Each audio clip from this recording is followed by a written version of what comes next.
In this lecture, we discuss the modern mechanism of ozone formation. In previous lecture, we see that how ozone formation takes place according to the Fisher's mechanism. But Fisher's mechanism में बहुत सारी limitation थी जिसकी वजह से वो satisfactory नहीं रहा। तो उसके बाद साइंटिस्ट वेकेन ने एक नया मैकेनिज़्म दिया जो कि मोर सेटिस्फैक्ट्री था as compare to Fisher mechanism. इस मैकेनिज़्म को हम मॉडर्न मैकेनिज़्म भी बोलते हैं।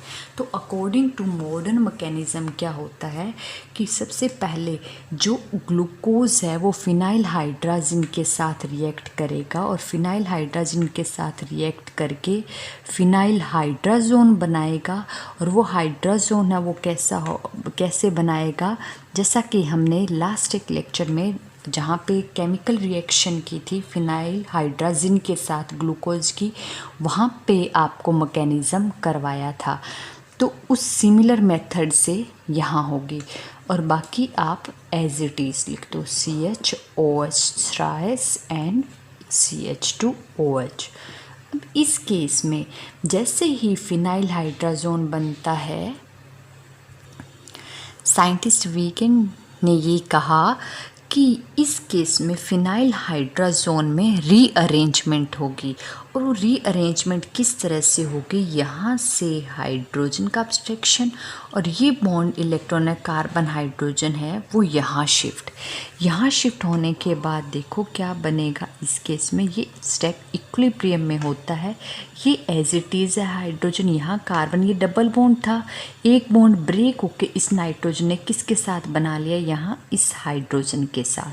और यहाँ पे क्या है N और साथ में H, इस पे as it is and C6H5। और यहाँ पे क्या है डबल बॉन्ड आ गया अब, और साथ में क्या है OH और बाकी एज इट इज़। अब ये कह रहा है कि rearrangement according to this mechanism phenyl hydrazone के अंदर रीअरेंजमेंट होगी और रीअरेंजमेंट होने के बाद जो प्रोडक्ट बनेगा वो हाइड्रोजन बॉन्डिंग शो करेगा। अब यहाँ देखो ये बिल्कुल क्लोज प्रॉक्सिमिटी में, यहाँ पे OH बॉन्ड है, यहाँ पे नाइट्रोजन है। तो ये नाइट्रोजन है ये क्या करेगा, इस हाइड्रोजन के साथ हाइड्रोजन बॉन्डिंग शो करेगा, यानी कि हाइड्रोजन बॉन्डेड डेरिवेटिव या फिर इंटरमीडिएट बनता है।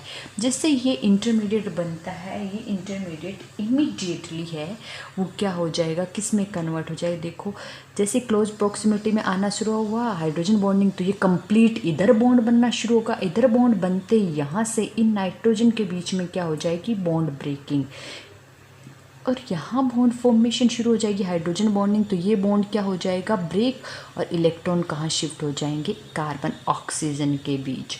और जैसे इलेक्ट्रॉन यहाँ आए तो ये कार्बन कार्बन डबल बॉन्ड वाले इलेक्ट्रॉन है वो कहाँ शिफ्ट हो जाएंगे, कार्बन एंड नाइट्रोजन के बीच। तो अब देखो इस केस में क्या होता है, हाइड्रोजन CH, यहाँ पे क्या आ गया डबल बॉन्ड NH, और इस केस में क्या है, यहाँ पे डबल बॉन्ड था अब सिंगल बॉन्ड रह गया, कार्बन ऑक्सीजन के बीच डबल बॉन्ड। और यहाँ से देखो C6NH यहाँ से ब्रेक होके इस हाइड्रोजन के साथ बॉन्ड बना लिया है। तो साथ में साइड प्रोडक्ट है वो क्या हो गया, C6H5NH2, यानी कि एनिलीन निकल गया एज ए साइड प्रोडक्ट। और यहाँ पे बाकी चीज़ है वो क्या है, एज इट इज़ है CHOH थ्राइस एंड CH2OH। अब क्या होगा, जो ये डेरिवेटिव बना है ये फर्दर रिएक्ट करेगा, कार्बोनिल ग्रुप है तो ये फिर से फिनाइल हाइड्राजिन, अभी तक फिनाइल हाइड्राजिन एक ही मॉलिक्यूल यूज़ हुआ है, फिनाइल हाइड्राजिन के दूसरे मॉलिक्यूल के साथ रिएक्ट करेगा। ये एज ए न्यूक्लियोफाइल अटैक करेगा इस कार्बोनिल कार्बन पे, और यहाँ से वाटर का रिमूवल होके क्या बनेगा, ऊपर वाला सेंटर है ये तो एज इट इज़ है C डबल बॉन्ड NH, और यहाँ पे क्या आ जाएगा, सिमिलर वे में होगी जैसे फिनाइल हाइड्रोजन से एल्डिहाइड किया उसी तरह से कीटोन करेगा। यहाँ पे क्या आ जाएगा N NH(C6H5) और बाकी जो स्टीरियो सेंटर है या कार्बन है वो क्या रहेंगे, अनअफेक्टेड CH2OH। अब देखो ये चीज़ तो बन गई है, अब हमें इस पे देखना है। अब फर्दर ये जो कंपाउंड बना है फिर से थर्ड मॉलिक्यूल ऑफ C6H5 यानी कि फिनाइल हाइड्राजिन के साथ रिएक्ट करेगा। अब फिनाइल हाइड्राजिन में यहाँ पे क्या है, न्यूक्लियोफाइल। अब यहाँ पे कोई कार्बोनिल सेंटर तो नहीं बचा है, कार्बोनिल सेंटर नहीं बचा है, लेकिन आप देख रहे हो कि यहाँ पे कार्बन डबल बॉन्ड नाइट्रोजन है। ऑक्सीजन की तरह नाइट्रोजन भी क्या है, इलेक्ट्रोनेगेटिव। तो कार्बन नाइट्रोजन डबल बॉन्ड भी क्या होता है, पोलर कैरेक्टर का होता है, जिसकी वजह से हाइड्रोजन इलेक्ट्रोनेगेटिविटी डिफरेंस की वजह से यहाँ पे पॉजिटिव चार्ज एंड यहाँ पे नेगेटिव चार्ज। तो जैसे कार्बोनिल कार्बन पे अटैक करता है उसी तरह यहाँ पे इसे बोलते हैं इम्यूनो ग्रुप। क्लियर। तो इस पे क्या करेगा, इम्यूनो ग्रुप पे ये कार्बोनिल कार्बन पे अटैक करेगा और ये इलेक्ट्रॉन है वो कहाँ शिफ्ट हो जाएंगे, इस पोजीशन पे। तो देखो क्या बनेगा, प्रोडक्ट हाइड्रोजन कार्बन, यहाँ पे क्या आ जाएगा NH, इस पे क्या आ गया नेगेटिव चार्ज, और ये जो कनेक्ट हुआ नाइट्रोजन, यहाँ हाइड्रोजन या हाइड्रोजन यहाँ पे पॉजिटिव चार्ज आ जाएगा, और इस पे क्या आ गया NC6H5, ये ग्रुप एज इट इज़ रहेगा। और बाकी इधर चेन जो बनी हुई है वो same NH(C6H5) CHOH thrice and CH2OH। अब क्या होगा, जैसे वहाँ पे कार्बोनिल ग्रुप में O नेगेटिव बन रहा था और उसने साइड वाले से हाइड्रोजन अब्स्ट्रैक्ट, यहाँ पे NH नेगेटिव है और यहाँ नाइट्रोजन पे पॉजिटिव चार्ज है, तो ये क्या करेगा, यहाँ से प्रोटॉन अब्स्ट्रैक्ट, यहाँ से प्रोटॉन अब्स्ट्रैक्ट करेगा, तो ये इलेक्ट्रॉन है वो कहाँ शिफ्ट हो जाएंगे, इस पोजीशन पे। जैसे इसने यहाँ से प्रोटॉन अब्स्ट्रैक्ट किया तो प्रोटॉन है वो कहाँ आ जाएगा, इसके पास ये NH2 बन जाएगा और यहाँ से क्या होगा, पॉजिटिव चार्ज है वो हट जाएगा। ऐसा बनते ही ये हाइड्रोजन क्या करेगा, अपने इलेक्ट्रॉन यहाँ शिफ्ट और इसको ऐसे NH2 नेगेटिव डिस्कार्ड। तो यहाँ से H पॉजिटिव, यहाँ से NH2 नेगेटिव, क्या रिमूव हो गया इस केस में, NH3 यानी कि माइनस ऑफ अमोनिया निकल गया। और अमोनिया का रिमूवल होते ही अब आप देखोगे इस केस में क्या बन जाएगा, यहाँ पे यहाँ से NH2 गया और बाकी चीज़ एज इट इज़, जैसे ही हाइड्रोजन गया तो इस कार्बन पे क्या आ जाएगा, वहाँ नाइट्रोजन के बीच में पॉजिटिव चार्ज N और वो NHC6H5 है एज इट इज़, यानी कि ओसाजन की फॉर्मेशन। तो ये मैकेनिज़्म है मॉडर्न मैकेनिज़्म, वो मोर सेटिस्फैक्ट्री था as compare to Fisher mechanism.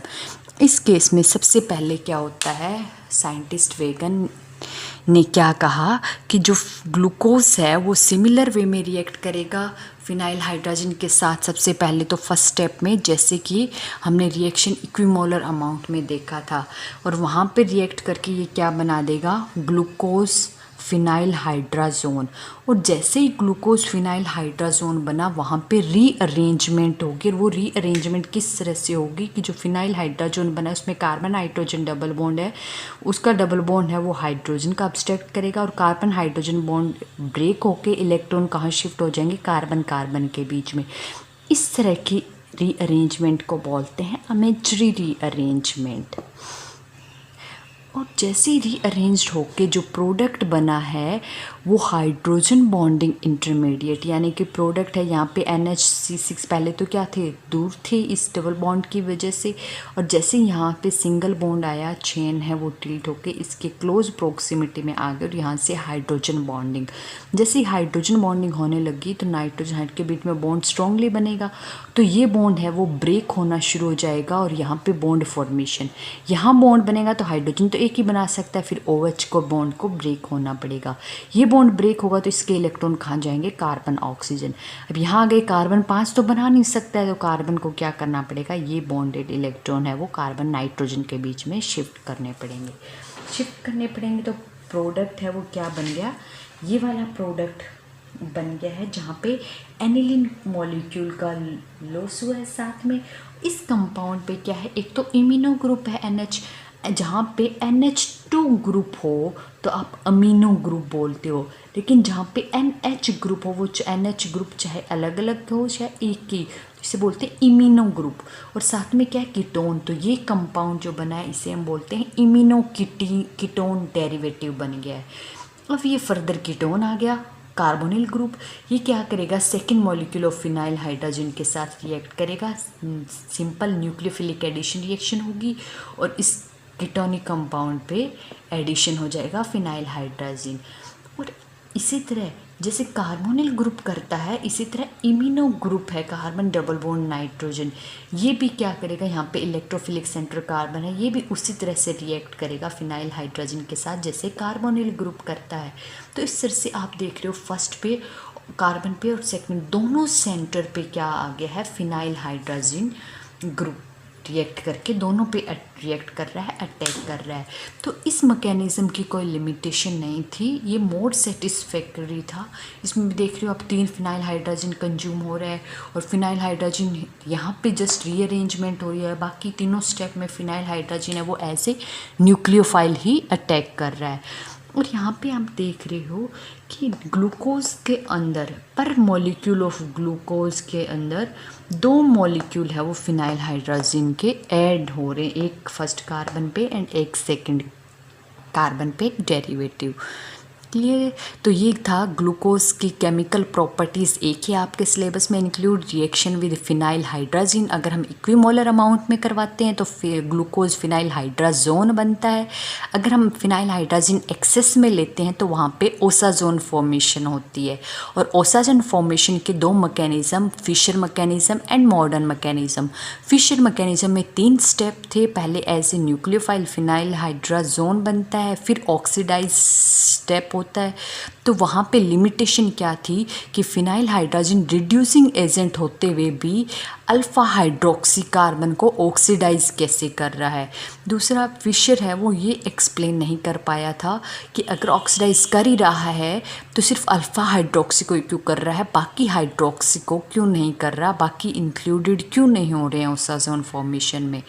तो इसलिए वो फिशर्स मैकेनिज़्म है इतना सेटिस्फैक्ट्री नहीं था।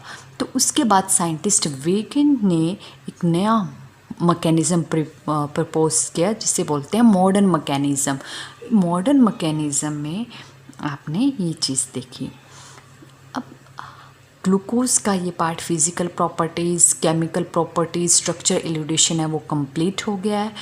नेक्स्ट लेक्चर्स में हम फ्रक्टोज का डिस्कस करेंगे, फ्रक्टोज के method of formation, physical properties and chemical properties और स्ट्रक्चर ऑफ फ्रक्टोज।